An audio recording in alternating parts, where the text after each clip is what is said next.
આદરણીય યશસ્વી અને તપસ્વી એવા મોદી સાહેબે બનાસની સેવા કરવાની મને જે તક આપી છે, એક મહિલા તરીકે મારા ઉપર જે વિશ્વાસ મૂક્યો છે એને હું જરૂરથી સાર્થક કરીશ।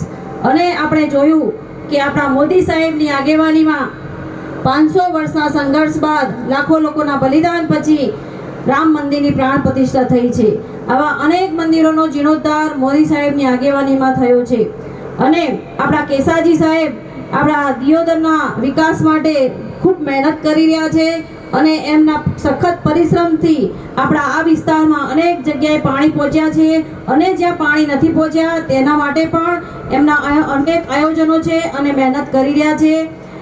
આપણા મોદી સાહેબ આપણો જે બનાસ સૂકો વિસ્તાર છે એ મોદી સાહેબે વ્યવસ્થા કરી કે આ વિસ્તારમાં ગામે ગામ પાણી પહોંચે અને એ માટે મોદી સાહેબની આગેવાનીમાં સુજલામ સુફલામ યોજના, નર્મદા નીરની યોજના અને તળાવ ભરવાની કામગીરીથી ગામે ગામ પાણી પહોંચ્યા છે।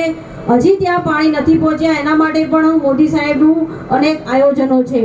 અને જ્યાં આપણા નળાબેટમાં જ્યાં બાવળ ઊભા હતા ત્યાં મોદી સાહેબે સપનું જોયું કે ત્યાં ભવ્ય બોર્ડર ટુરિઝમ ઊભું થાય અને એ સપનું આજે આપણે સાકાર થતું જોઈ રહ્યા છીએ અને જેથી આપણા વિસ્તારના લોકોને રોજગારી મળી છે, નોકરી મળી છે ટુરિઝમના અંતર્ગત।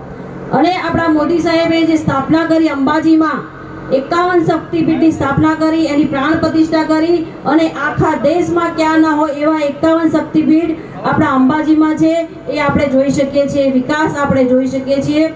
અને અનેક કલ્યાણકારી યોજનાઓ જે મોદી સાહેબ દ્વારા મૂકવામાં આવી છે એ બનાસનો છેવાડાનો જનજન એનો લાભ લઈ રહ્યો છે। આવી યોજનાઓની ગણતરી કરવા જઈએ તો દિવસ પણ નાનો પડે। આ બધી યોજનાઓમાં સૌથી મોટી યોજના છે પ્રધાનમંત્રી આયુષ્યમાન યોજના। આપણા પરિવારનો કોઈ વ્યક્તિ જો બીમાર પડે તો આપણે કોઈની આગળ લાચાર ન થવું પડે અને ગુજરાત સરકાર આયુષ્યમાન કાર્ડ અંતર્ગત 10 લાખ રૂપિયાની સહાય આપે છે, જેથી આપણા પરિવારના બીમાર વ્યક્તિની આપણે વીવીઆઈપી હોસ્પિટલોમાં સારી સારવાર કરાવી શકીએ છીએ। એટલે મારે કહેવું છે કે આ બધી યોજનાઓ થકી, કલ્યાણકારી યોજનાઓ થકી ભારતીય જનતા પાર્ટી લોકસેવાનું કામ કરી રહી છે અને મારે તો 36 કોમના સમાજને સાથે લઈને ચાલવાનું છે। મોદી સાહેબનો જે મંત્ર છે સૌનો સાથ સૌનો વિકાસ, બધા જ સમાજને સાથે લઈને બનાસનો સર્વાંગી વિકાસ થાય એની મારે વિશેષ ચિંતા કરવાની છે। મહેનત મારો સ્વભાવ છે એટલે મહેનત કરવામાં હું કોઈ કચાશ નહીં રાખું અને